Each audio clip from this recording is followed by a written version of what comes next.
আমি তোমাদেরকে আজকে এমন এক গল্প শোনাচ্ছি গতকালের, যেটা তোমার সারা জীবনের শিক্ষণীয় হতে পারে।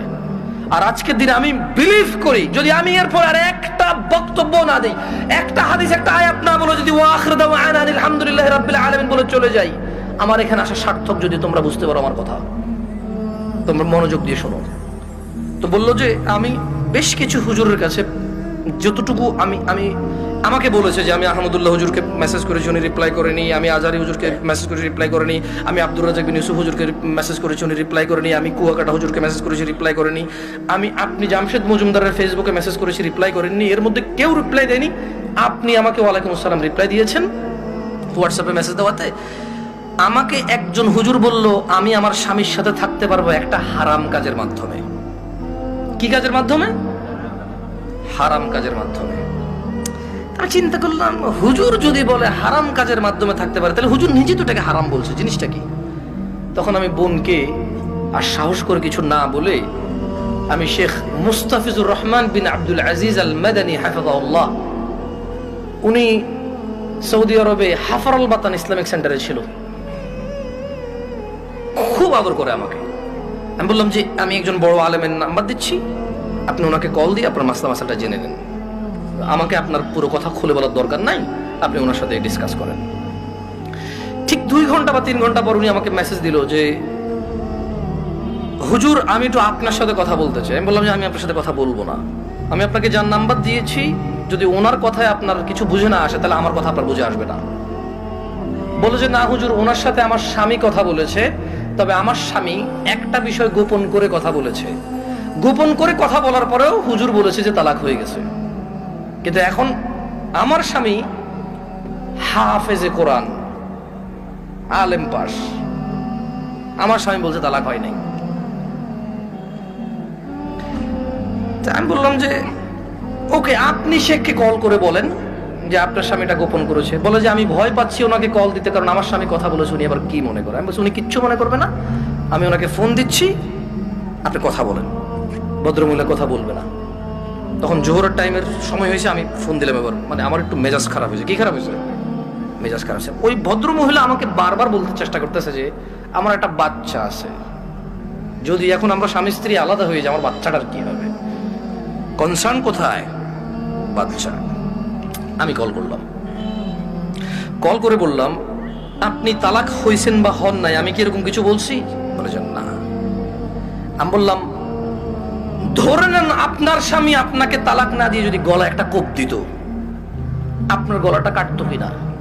বলে যে কাটতো। আমি বললাম তালাক দিল, তালাক হবে।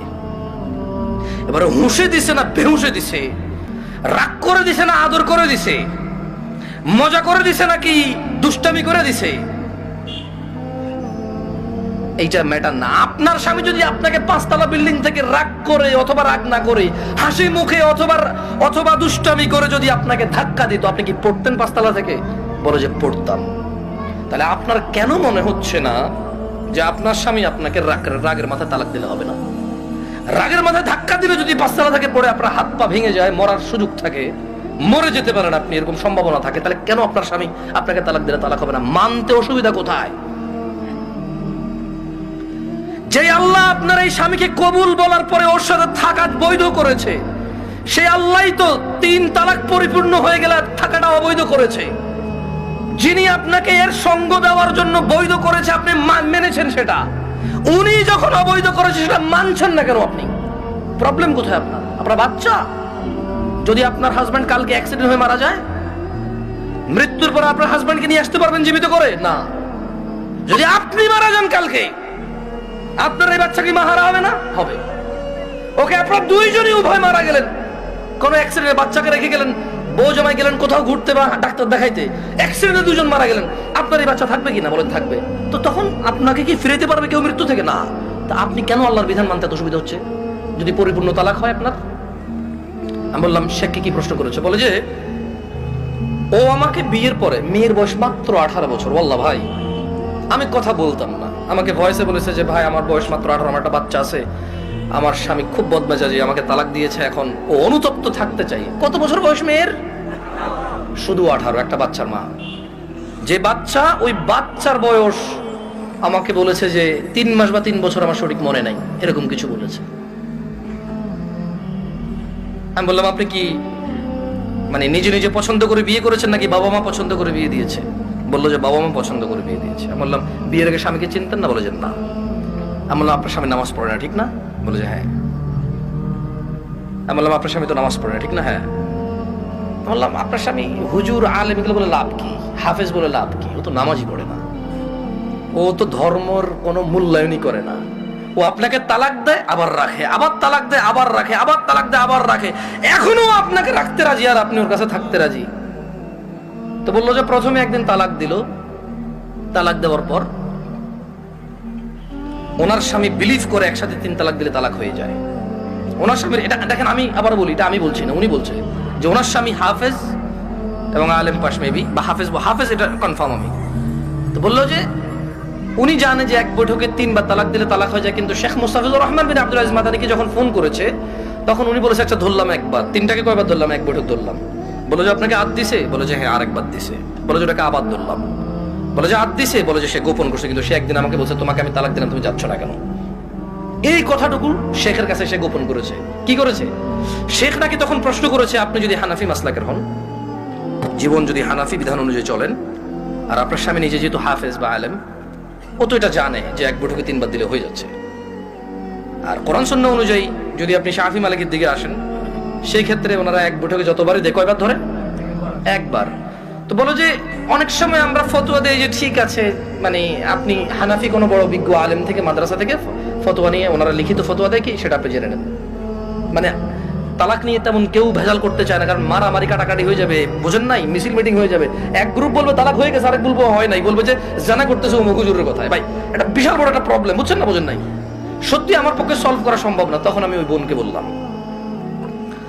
বললাম যদি আপনার তালাক হয়ে যায় চলে যান, ইদ্যত পালন করে কোথাও বিয়ে বসে যাইয়েন, আর পরবর্তী স্বামীর যত্ন নিয়েন। করে দিয়েছে। তো আমি ওই মহিলাকে বললাম যে আপনার তালাক হয়েছে বা হয় নাই ফটো দেওয়ার আমার যোগ্যতা নাই, আপনি যদি মনে করেন আপনার স্বামী গোপন করেছে শেখের সাথে, তালাক একবার তালাক দিছে যেটা গোপন করেছে, আপনি ওনার সাথেই কথা বলেন। তো আমি আমার বোনদেরকে বলবো, বোন ও আচ্ছা, আমি ওই মেয়েটাকে এতটুকু বললাম যে ছেলে আপনাকে 3 বার তালাক দিল, 3 বার, আপনার কাছে কেন মনে হয় ও 4র্থবার দিবে না? আবার আপনার কাছে কেন মনে হলো যে ও 4র্থবার দিবে না? আর এই তো আপনি এই স্বামী ছাড়া থাকতে পারবেন না, আপনার একটা বাচ্চা আছে, কেন আপনি স্বামীর সাথে এমন ব্যবহার করলেন যে ও তালাক পর্যন্ত গিয়ে পৌঁছালো? ওর উপায় কি? ওই বেচারার উপায় কি? ধরলামও খারাপ, ওর চেয়ে নিকৃষ্ট পুরুষ আর এই পৃথিবীতে আমি ধরে নিলাম। আপনি যদি ওর সাথে এমন ব্যবহার করেন যে ও তালাক দেওয়া ছাড়া রেখে উপায় নাই, একটা ঘরে আগুন লেগে গেছে, বের হবে না মানুষ বের হবে না? এই দরজা বন্ধ, সেই দরজা বন্ধ, সেই দরজা বন্ধ, জানালা দিয়ে হলো তো মানুষ বের হবে না? তা আপনি এমন এক সংসারের মধ্যে কেরেঙ্গাল লাগাই দিয়েছেন, কিচ্ছা কাহিনী লাগাই দিয়েছেন, এমন এক অশান্তি লাগাই দিয়েছেন, ও আর তালাক ছাড়া বেরোতে পারছে না এখান থেকে। এমন করলেন কেন? এই যে এখন কান্নাকাটি করতেছেন, এমন করলেন কেন? এই যে বলতেছেন আমি এখন ধৈর্য ধরবো, আমি আর মুখে মুখে বলবো না, আমি আর ওর অপছন্দ হয় ওর বাবা মায়ের সাথে খোটাখুটি করলে এখন আর করবো না, আমি আগে কেন ভাবেন নাই? আমি আমার বোনদেরকে বলবো তোমার স্বামী আছে, ওকে